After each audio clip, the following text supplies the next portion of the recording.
Assalamu alaikum to all of you. I hope you all are having a good time. Kindly do let me know whether am I audible without any interruption so that we may proceed to our lecture today.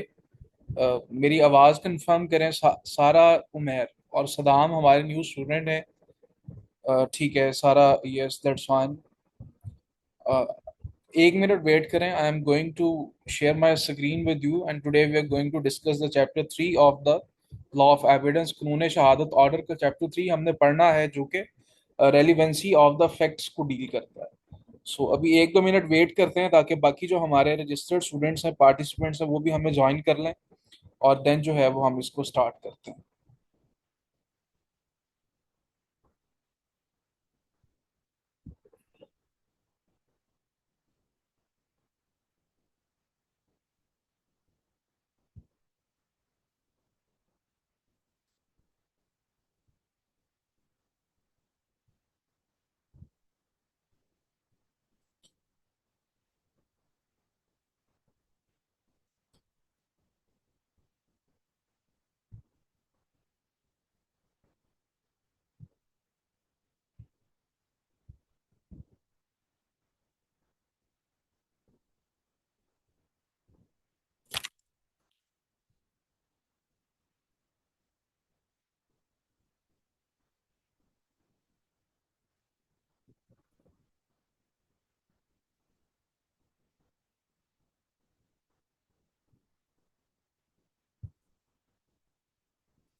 Bismillahirrahmanirrahim. In the name of Allah, Almighty, the most merciful and the most beneficial. Chapter 1 और 2 हमने कल discuss किए थे। जो registered students हैं मुझे बताया, वो क्लियर है आपको?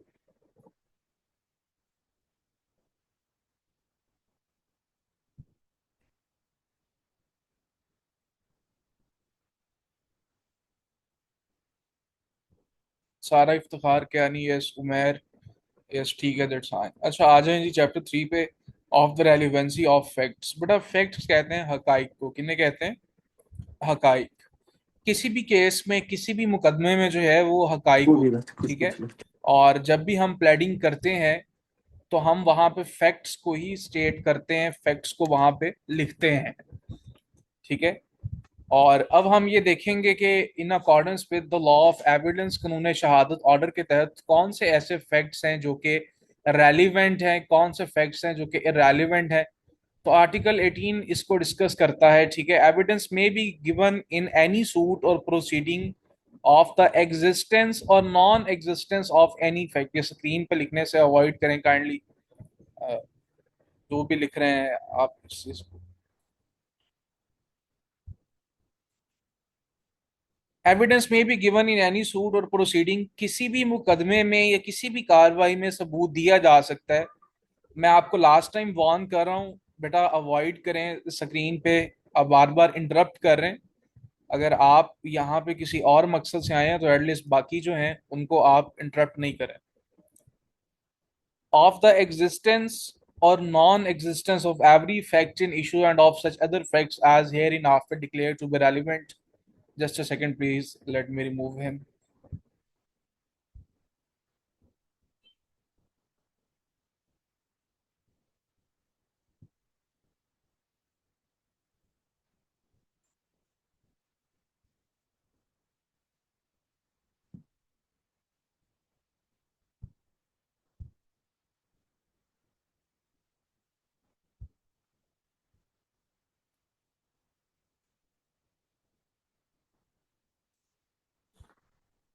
अच्छा चलें स्टार्ट करते हैं। आर्टिकल 18 है, evidence may be given in any suit of proceeding of the existence or non existence of every fact in issue.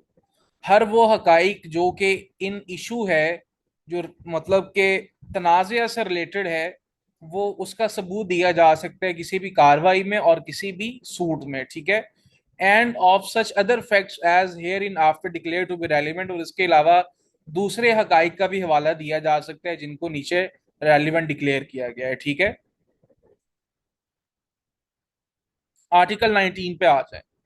Relevancy of facts forming part of same transaction. Facts which though not in issue are so connected with the fact in issue. अब कोई ऐसा ऐसे हकाइक हैं जो कि बजाते खुद तो वो नॉट इन इशू हैं, लेकिन वो किसी ऐसे मजीद हकाइक से कनेक्टेड हैं जो कि फैक्ट इन इशू हैं, and as to form a part of the same transaction, और वो एक ही ट्रांजेक्शन का हिस्सा है, एक ही अमल का हिस्सा है, एक ही फेल का हिस्सा है, तो वो भी क्या है, रेलिवेंट है। Whether they occurred at the same time and place or at different time and places, था वो एक जगह पे एक वक्त पे हो या फिर मुख्तलिफ औकात में मुख्तलिफ जगह पे हो, ठीक है।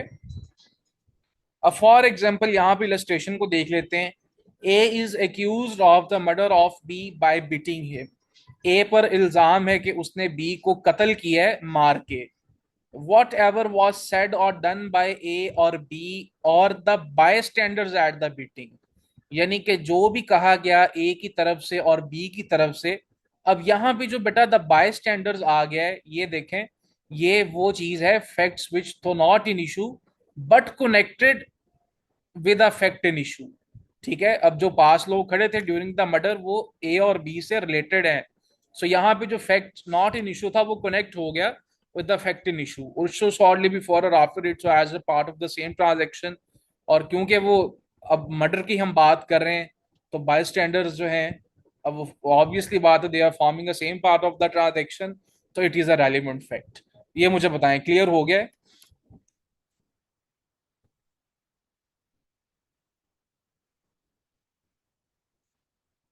Facts which are the occasion, cause, or effect of facts in issue. Facts which are the occasion, cause, or effect, immediate or otherwise, of relevant facts or facts in issue, or which constitute the state of things under which they happen.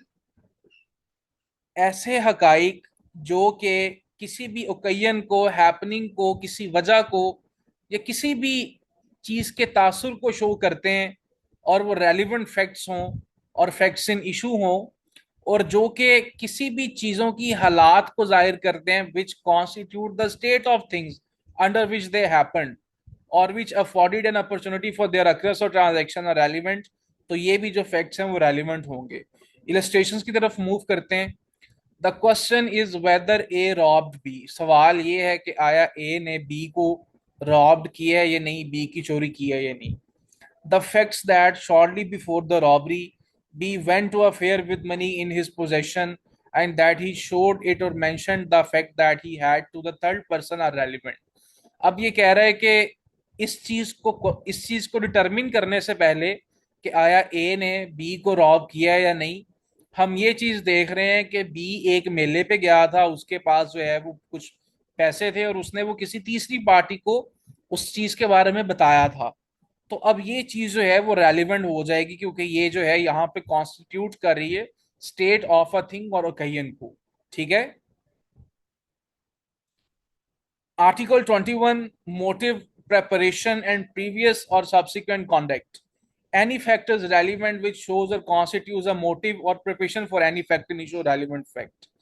हर बेटा वो fact भी relevant होगा जो कि motive show करता है, मकसद show करता है किसी भी फैक्ट इन इशू या रेलिवेंट फैक्ट को प्रिपेयर करने में।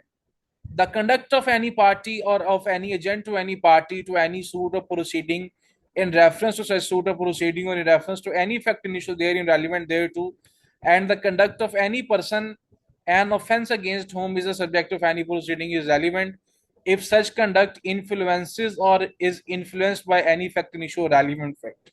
तो यहाँ पे सिर्फ यही बताया गया है कि अगर कोई ऐसा फैक्ट है जो कि मोटिव को कॉन्स्टिट्यूट करता है किसी भी रेलिवेंट फैक्ट की या फिर फैक्ट इन इशू की, तो वो जो है वो रेलिवेंट फैक्ट होगा। इलस्ट्रेशंस पे आ जाएं इसको बेहतर तरीके से समझने के लिए। A is tried for the murder of B. A पे मुकदमा चलाया जा रहा है बी को कत्ल करने का। The fact that A murdered C, that B knew that A had murdered C, and that B had tried to extort money from A by threatening to make his knowledge publish are relevant. अब यहाँ पे एक ऐसी situation आ गई कि एक हमारे पास fact ये है कि ए ने सी को कत्ल किया है। अब दूसरी जगह पे आ गया है कि बी ये जानता था कि ए ने सी को कत्ल किया है, और बी ने बत्ताखोरी की कोशिश की है ए से, उसको डरा के, उसको थ्रेटन करके कि वो इस चीज को जो है वो डिस्क्लोज कर देगा, पब्लिक को बता देगा। तो बेटा अब ए ने सी को मर्डर किया है, ये तो एक फैक्ट है ही। लेकिन जो बी जानता था कि ए ने सी को मर्डर किया है और उसने जो ए से भत्ताखोरी की है, पैसे मांगे, ये जो है फैक्ट रेलिवेंट है। ठीक है, क्योंकि ये मोटिव शो कर रहा है। इट कॉन्स्टिट्यूट्स अ मोटिव और preparation of any fact in issue or relevant fact. तो ये नीचे फर्दर इलस्ट्रेशंस हैं, इनको हम नहीं रीड आउट करेंगे, मैंने आपको एक समझा दिए for the purpose of understanding. आप लोगों के पास डायरेक्ट मौजूद है, आप लोगों ने इलस्ट्रेशंस को पढ़ लेना लाजमी तौर पर। ठीक है, fact necessary to explain or introduce relevant facts. Facts necessary to explain or introduce a fact in issue or relevant fact. कोई भी ऐसा ऐसे अगर हकाइक हैं जो कि जरूरी हैं, किस चीज के लिए जरूरी है, कि जो ऑलरेडी फैक्ट इन इशू है या जो मुतलका हकाइक हैं उनको एक्सप्लेन करने के लिए जरूरी है, और विच सपोर्ट और रिबट and inference suggested by a fact in issue relevant fact, और which establish the identity of anything or person whose identity is relevant, or fix the time or place at which any fact in issue relevant fact had happened। और जो fact ये किसी भी इंसान की identity को establish करते हैं, या आइडेंटिटी के रेलिवेंट होने का, मुतलका होने का, या फिर कि आया एक जो है फैक्ट है वो किस जगह पे किस वक्त पे हुआ है, उसको शो करते हैं, तो वो भी रेलिवेंट होंगे। ठीक है, or which show the relation of the parties by whom any sex fact was transacted are relevant so in for as they are necessary for that purpose। Illustration: the question is whether a given document is the will of A। सवाल ये है कि आया जो हमारे पास एक document है वो ए की वसीयत है या नहीं है, विल है या नहीं है। The state of A's property and of his family at the date of the alleged will may be relevant facts। अब जो वसीयत पे तारीख है, उस तारीख के वक्त जो ए की प्रॉपर्टी थी या उसकी जो फैमिली की प्रॉपर्टी थी, उसकी क्या स्टेट थी, क्या कंडीशन थी, बेटा ये रेलिवेंट फैक्ट है। ठीक है, क्योंकि यहाँ पे ये देखें, ए की प्रॉपर्टी का वसीयत के वक्त पे होना, ये आ गया फिक्स द टाइम और place at which any fact, और यहाँ से ए की प्रॉपर्टी जो है वो आइडेंटिफाई हो रही है, और क्वेश्चन हम ये डिटरमिन कर रहे हैं कि it is the whether it is the will of A or not. A sues B for libel imputing disgraceful conduct to A, B forms that the matter. ठीक है, इसको छोड़ दें। तो यहां तक मुझे बताएं, आर्टिकल 22 तक क्लियर है?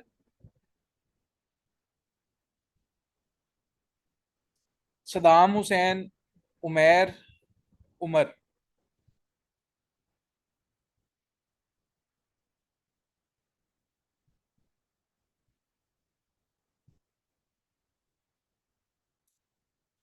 Okay, that's fine. Things said or done by a conspirator in reference to a common design, where there is a reasonable ground to believe that two or more persons have conspired together। बेटा conspired कहते हैं, conspiration होता है साजिश करना।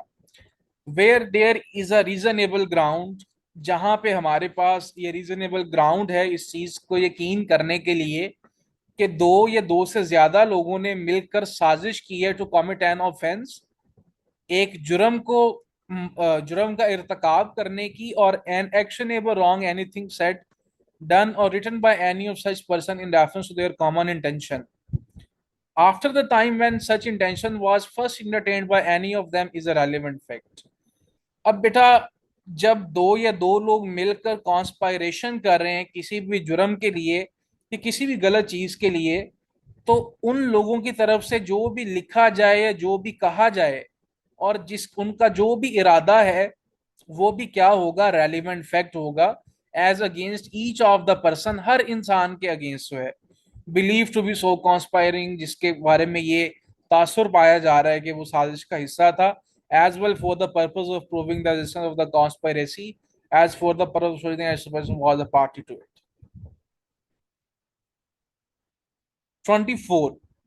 When facts not otherwise relevant become relevant. जो बेटा fact, कब जो इरेलीवेंट फैक्ट्स हैं वो रेलिवेंट हो जाते हैं? Facts not otherwise relevant are relevant if they are inconsistent with any fact in issue or relevant fact. अगर बेटा वो किसी भी फैक्ट इन इशू से या किसी भी मुतलका हकाइक से, रेलिवेंट फैक्ट से इनकंसिस्टेंट हो, रिपग्नेंट हो, तो ये जो है वो नॉट रेलिवेंट होंगे if by themselves or in connection with other facts they make the existence or non-existence of any fact in issue or relevant fact highly probable or improbable. ठीक है? अगर बजाते खुद दूसरे हकाइक के साथ जो है वो फैक्ट इन इशू या रेलिवेंट फैक्ट के एग्जिस्टेंस को और नॉन एग्जिस्टेंस को प्रोबेबली या इम्प्रोबेबली जो है वो शो करते हैं, तो ये भी जो है fact not relevant otherwise relevant हो जाएंगे। इलस्ट्रेशंस को समझते हैं। The question is whether A committed a crime at Peshawar on a certain day. सवाल ये है कि ए ने एक मखसूस दिन पिशावर में जुर्म किया। अब ये फैक्ट के on that day A was at Lahore is relevant. अब ये हकीकत एक ये भी सामने आ गई कि जिस दिन ये कहा जा रहा है कि ए ने पिशावर में जुर्म किया है, उस दिन तो ए लाहौर में था। अब ये फैक्ट क्या हो गया? रेलिवेंट हो गया। The fact that near the time when the crime was committed A was at a distance from the place where it was committed, which would render it highly improbably through not impossible that he committed it, is relevant. अब ये हकाइक के बिल्कुल उस time के वक्त जब के उस जुर्म का इर्तकाब हुआ है, ए उस जगह से फासले पे था जहां पे वो जुर्म कमिट किया गया है, which would render it highly improbably through not impossible. जो चीज ये शो कर रही है कि ये चीज मुमकिन ही नहीं है कि उसने कमिट किया हो, तो ये फैक्ट भी जो है वो रेलिवेंट है। ठीक है? In suits for damages fact standing in suits in which damages are claimed. बेटा ऐसे मुकदमे जिनमें हर जाने का दावा किया जाए, जिनमें डैमेजेस हम क्लेम करते हैं, any fact which will enable the court to determine the amount of damages which ought to be awarded is relevant. हर वो फैक्ट, हर वो हकीकत जो कि अदालत को इस काबिल करती है कि वो अमाउंट ऑफ द डैमेजेस, हर जाने की जो अमाउंट है उसका तयन कर सके कि जो दी जानी चाहिए वो भी क्या होगा? रेलिवेंट फैक्ट होगा। आगे आ जाए 26 पे। Facts relevant when right or custom is in question, where the question is as to the existence of any right or custom the following facts are relevant. वो कहता है कि जब इस बारे में सवाल किया जा रहा हो कि आया कोई हक या फिर कोई रिवाज, any transaction by which the right or custom in question was created, claimed, modified, recognized, cited, denied, or which was in question with its particular instance which the right or custom was recognized। अच्छा ठीक है, इसको आप छोड़ दें, इस ये हमारा जो है वो उसमें नहीं आपको ये उलझाएगा। यहां तक मुझे बताएं, बॉदर तो नहीं कर रहा है आपको? चैप्टर 3 मैंने आपको शुरू में भी बताया था कि थोड़ा सा जो है वो आपको लगेगा कि ये जो है वो हम, कल तो बड़े मजे का सब्जेक्ट लग रहा था ये, आपको कल भी कह रहा था, लेकिन नो एनी हाउ परेशान नहीं होना। ये बिल्कुल जो है चैप्टर 3 के बाद जहाँ से एडमिशन स्टार्ट हो रहे हैं और आगे हमने जब एग्जामिनेशंस को पढ़ना है और हमने जब फर्दर चीज़ें आगे पढ़नी है, वो बिल्कुल ईजी हैं। तो आई जस्ट वांट कि ये ना हो कि आप सिर्फ यहाँ को इस चीज़ की ज़रा थोड़ी सी कॉम्प्लेक्सिटी देख के आप जो है वो परेशान हो जाएं। 27 पे आ जाएं। Facts showing existence of state of mind और ऑफ बॉडी और बॉडीली फीलिंग। ऐसे हकाइक जो कि किसी भी इंसान के जहन की कंडीशन को, ये existence of any state of mind such as intention यानी कि इरादा, नॉलेज, इल्म, गुड फेथ उसकी नेक नीति, नेग्लिजेंस उसकी लापरवाही, rashness, ill will or good will towards any particular person, or showing the existence of any state of body और bodily feeling. और ऐसे हकाइक जो कि इन चीज़ों को और यहाँ पर किसी भी बॉडी की स्टेट को या बॉडी की फीलिंग की स्टेट को जाहिर करते हैं, वो भी रेलिवेंट फैक्ट्स हैं. When the existence of any such state of mind or bodily feeling is an issue or relevant.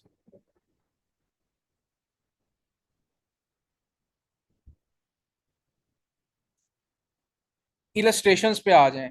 A is accused of receiving stolen goods knowing them to be stolen. ए पे इल्जाम है कि उसने चोरी शुदा माल वसूल किया है जिसको वो जानता था कि ये चोरी का माल है. It is prove that he was in possession of a particular stolen article. और ये साबित हो जाता है कि जो है वो उसकी जो है पोजेशन में था. The fact that at the same time he was in possession of many other stolen articles is relevant. और ये हकाई के उसी वक्त उसके पास और भी स्टोलन आर्टिकल्स मौजूद थे, as tending to show that he now each and all of the articles of which he was in possession to be stolen. जो कि ये शो कर रहे हैं कि इसका मतलब है कि उसको तमाम आर्टिकल्स के बारे में पता था कि बाकी भी माल जो है वो चोरी का माल है. तो ये जो है रेलिवेंट फैक्ट होगा.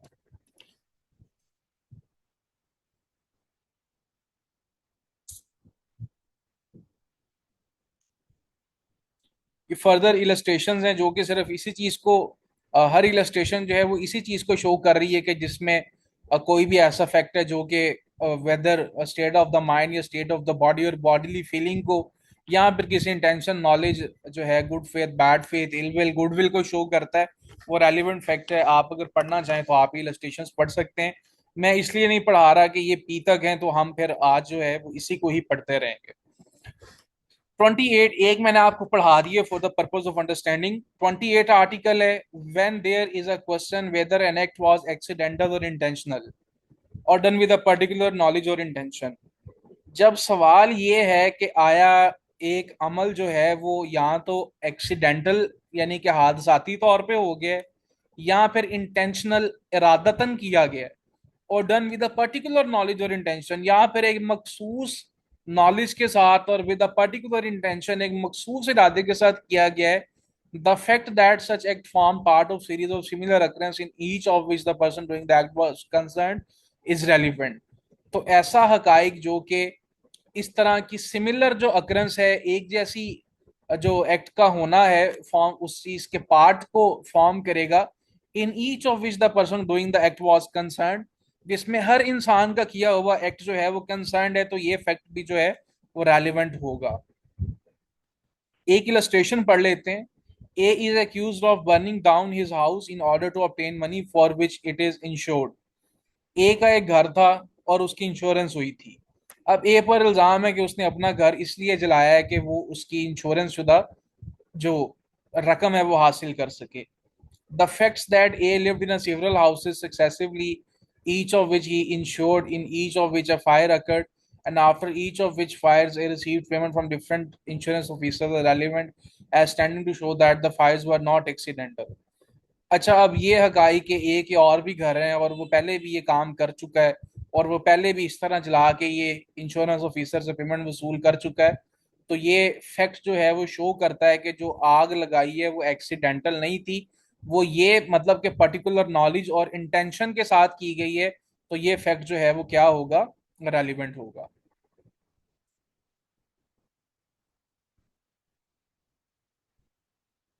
Existence of course of business when relevant. When there is a question whether a particular act was done, the existence of any course of business according to which naturally would have been done is a relevant fact.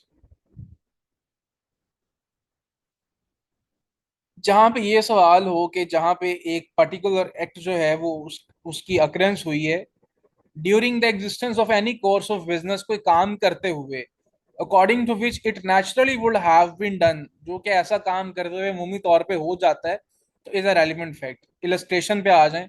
The question is whether a particular letter was dispatched. सवाल ये है कि आया एक जो मखसूस खत है वो डिस्पैच हुआ या नहीं हुआ. The fact that it was the ordinary course of business for all letters put in a certain place to be carried to the post and that particular letter was put in that place are relevant. अब जहां पे ये fact है कि आम तौर पे तमाम खत जो हैं वो एक खास जगह पे कैरी प्लेस किए जाते हैं और फिर उनको जो है पोस्टमैन कैरी कर लेता है और ये खत वहां पे ही रखा गया था, तो ये जो है वो रेलिवेंट फैक्ट है. क्योंकि ये क्यों हो रहा है, it was the ordinary course of business and in which it naturally would have been done. आगे आ जाएं, एडमिशन, यहां तक बताएं, 29 तक समझ आ गए?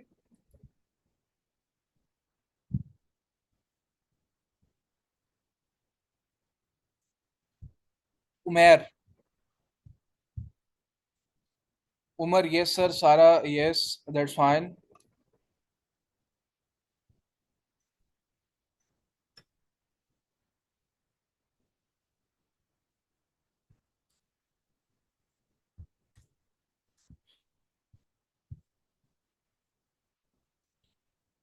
Admission, an admission is a statement. बेटा जो एडमिशन होता है वो एक स्टेटमेंट होती है, या तो ऑरल जुबानी या फिर डॉक्यूमेंट्री तहरीरी तौर पे, which suggest any inference as to any fact in issue, relevant fact, and which is made by any of the persons and under the circumstances herein after mentioned। बताया गया है कि जो कि इन्फरेंस सजेस्ट करती है किसी भी फैक्ट इन इशू से या किसी भी मुतलका हकाइक से, और जो कि अभी नीचे हम पढ़ेंगे जिनको मेंशन किया गया है। एडमिशन बाय अ पार्टी, अब एडमिशन मीन बेटा ये समझे आपके एडमिट करना, ठीक है, इतराफ करना। Admission by party to proceeding or his agent, statements made by a party to the proceeding, यानी कि जो मुकदमे का फरीक है उसकी तरफ से जो स्टेटमेंट दी जाएंगी, और by an agent to any such party, या फिर उस पार्टी के किसी एजेंट की तरफ से जो जो स्टेटमेंट दी जाएंगी, whom the court regards under the circumstances of the case are as expressly or impliedly authorized by him to make them are admissions, जिनके बारे में अदालत ये ख्याल करती है कि केस के हालात को, सरकमस्टांसेस को मद्देनजर रखते हुए ये जो पार्टी या उसका एजेंट है वो ऑथोराइज है इन स्टेटमेंट्स को एक्सप्रेसली या इम्प्लाइडली जो है वो देने का, तो उनको क्या कहेंगे, हम एडमिशन कहेंगे। Statements made by parties to suit, suing or suit in representative character are not admission. अच्छा, अब वो कहता है कि अगर रिप्रेजेंटेटिव करेक्टर है आपका कोई, आपका जो केस है उसमें, अब यहाँ पे जो था statement made by a party और बाय एन एजेंट, अब यहाँ पे है कि जहां पे आप सू कर रहे हैं लेकिन किसमें, रिप्रेजेंटेटिव करेक्टर में, आपका कोई नुमाइंदा है, उसकी जो स्टेटमेंट है वो एडमिशन नहीं होगी unless they were made while the party making them held that character, ठीक है। Statements made by person who have any proprietary or pecuniary interest in the subject matter of the proceeding and who make the statement the person so interested, ऐसे इंसान जिनका जो कार्रवाई है उसके subject matter में, मेन मुद्दे में बेटा कोई भी पैकिनरी इंटरेस्ट कहते हैं माली मफाद को, and who make the statement in their character of person so interested, अगर वो कोई स्टेटमेंट देता है तो वो भी जो है वो एडमिशन होगी। Just a second.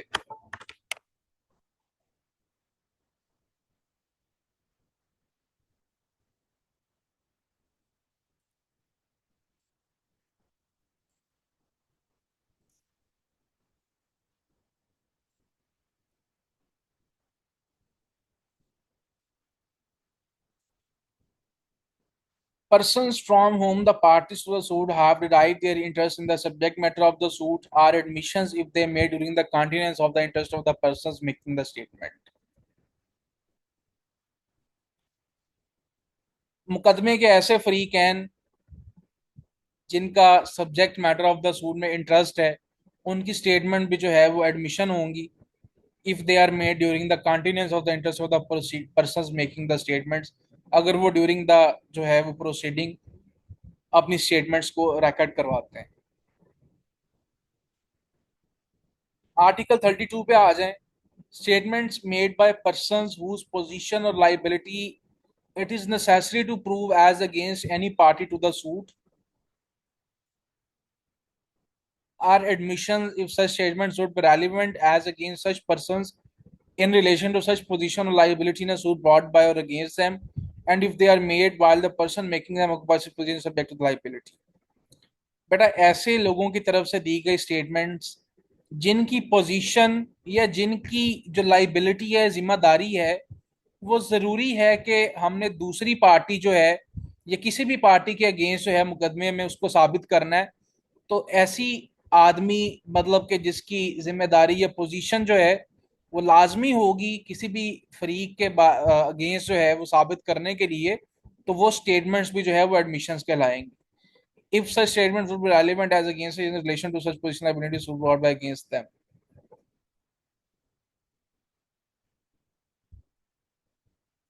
जिस तरह से ये स्टेटमेंट्स रेलिवेंट होती हैं अगर वो इंसान जो है बजाते खुद जो है वो सूट फाइल करता ऐसी पार्टी के खिलाफ, and if they are made while the person making them occupy such position of liability. Illustration को देख लेते हैं। A undertakes to collect rents for B. B sues for not collecting rent due from C to B. A जो है वो B के लिए rents को किरायों को इकट्ठा करता है। अब B ने A को सू कर दिया है कि उसने C से जो B का ड्यू रेंट था वो कलेक्ट नहीं किया। ए इस चीज को डिनाई करता है कि rent was due from C to B, कि सी तो मकरूज था ही नहीं बी का, मतलब कि सी ने बी का कोई रेंट देना ही नहीं था। A statement by C that he owed B rent is an admission. अब यहाँ पे आके बेटा अगर सी खुद कह दे कि वो बी को रेंट और करता है, वो उसने रेंट देना है बी का, तो ये एडमिशन होगा, ठीक है। And is a relevant fact as against A, और ये फिर ए के खिलाफ जो है वो एक रेलिवेंट फैक्ट होगा if A denies that C did owe rent to B.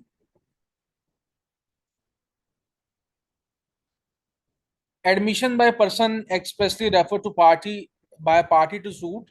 Statements made by persons to whom a party to the suit has expressly referred to for information in reference to the party in to the in reference matter in dispute or admission.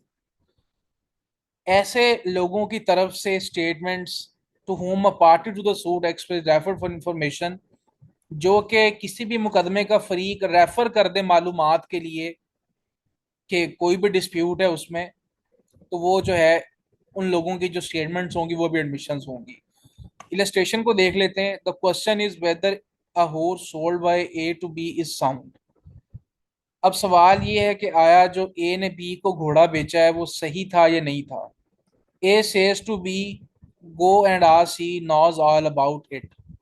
अब A B को कहता है कि सी से जाके पूछो, सी को सारा पता है। तो मैंने आपको पहले ही कहा है कि जहां पे पार्टी खुद रेफर करिए for the information in reference to the matter in dispute, तो फिर ये जो सी की स्टेटमेंट होगी वो एडमिशन होगी। Is it clear?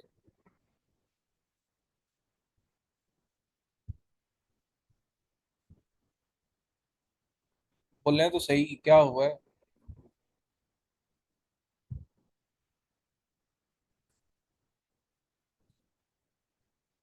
Sir again बताइएगा जी, पूछें कौन से वाला, यानी बी इनडायरेक्टली एडमिट कर रहा है।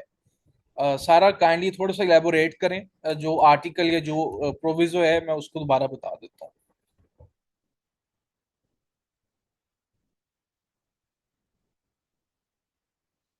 मैं बोल रही हूँ ये जो ए सेज टू बी वाला है ना, कि मतलब सी कह रहा है, बी कह रहा है कि सी से पूछ लो, उसको सब पता है। तो मतलब जो बी है वो इनडायरेक्टली एडमिट कर रहा है ना, एडमिशन दे रहा है। जस्ट अ सेकंड, मैं आपको बताता हूँ। इसकी बात करें। जी। हाँ जी बिल्कुल। देखें कि अब अदालत में ड्यूरिंग द ट्रायल क्वेश्चन ये था कि जो ए ने बी को घोड़ा बेचा है वो साउंड था, सही था या नहीं। अब देखें, बी और ए दो पार्टीज हैं इसमें, ऐसी है ना। सी तो पार्टी नहीं है। अब पार्टी है बी और ए। अब ए कह रहा है जो कि पार्टी है कि आप सी से पूछ लें, मतलब कि ए रेफर कर रहा है सी को for information in reference to matter in dispute and C knows all about it. वो ये कहता है कि सी को सारा पता है। अब सारा यहाँ पे सी जो भी कहेगा वो एडमिशन होगा। अब देखें, सी ये भी कह सकता है कि घोड़ा साउंड था। अब सी ये भी कह सकता है कि घोड़ा जो है द हॉर्स वाज अनसाउंड। यानी कि सी की जो स्टेटमेंट होगी वो क्या होगी, एडमिशन होगी। Is it clear?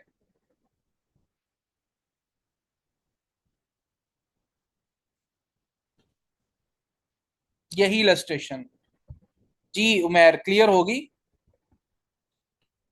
मतलब कि मैं इसको आसान अल्फाज में बता देता हूँ कि मैंने जो है वो सारा पे एक केस किया है कि मैंने सारा से 2.5 लाख रुपए लेने हैं। अब जो है पार्टीज है मैं और सारा। अब मैं कहता हूँ जी कि जाके उमेर से पूछ लें कि मैंने सारा से 2.5 लाख लेने हैं, ये नहीं लेने। अब उमेर अदालत में आके जो भी स्टेटमेंट देगा वो एडमिशन होगा। Is it clear? उमेर कह दे 2.5 लाख है, उमेर कह दे 1.5 लाख है, उमेर कह दे कोई भी नहीं।